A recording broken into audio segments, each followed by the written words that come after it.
Meanwhile, overseas Filipinos in trouble with the law in their host countries can expect legal assistance from the Philippine government under the Migrant Workers Act of 1995. Now, a legal assistance fund has been appropriated for this very purpose. Hundreds of Filipinos are in jails in various countries, many of them having committed drug-related offenses.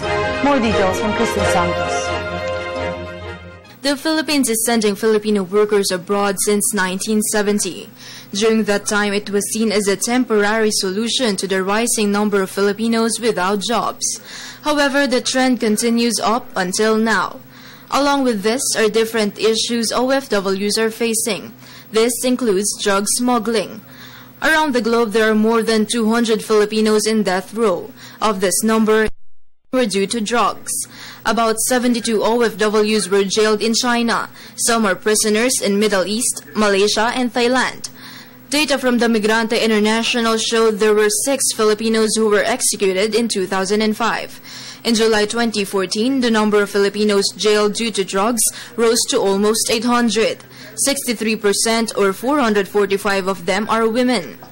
Under the omnibus rules implementing the Migrant Workers Act of 1995 or RA 8042, the government legal assistance to OFWs under distress and has appropriated funds for specific purposes such as payment of attorney's fees.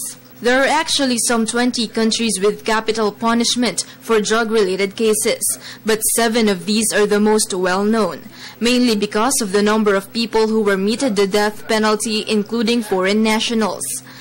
In Singapore, anyone caught with at least 17 ounces of marijuana or half an ounce of cocaine or heroin will be treated as a drug trafficker, and drug traffickers are hanged.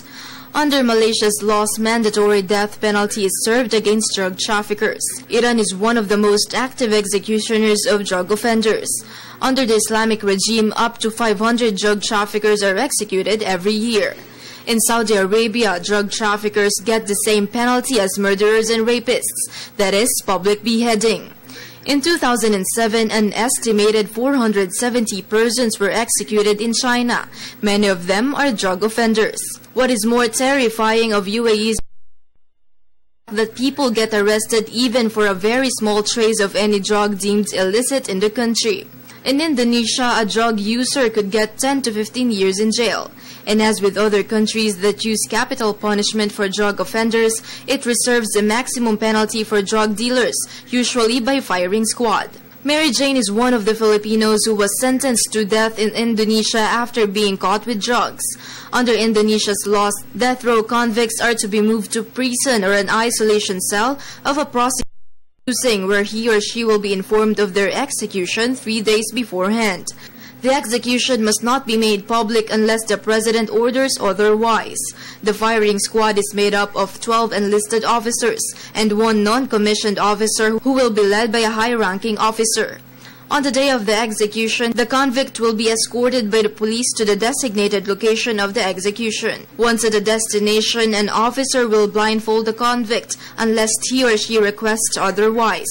The convict may choose to stand or kneel. The prosecutor will then order the execution to start, to which the firing squad's commander will lift up his sword to signal the squad to focus their firearms on the convict's heart and then put down the sword to order the shooting to start. If the convict still shows signs of life, the police commander will order the non-commissioned officer to take the final shot at the convict's head near the ear. A doctor will then confirm whether the convict has died. The convict's family or close friends are responsible for the convict's burial. The prosecutor says otherwise. If the convict cannot be buried by their family or friends, then the government will organize a burial based on the convict's religious beliefs.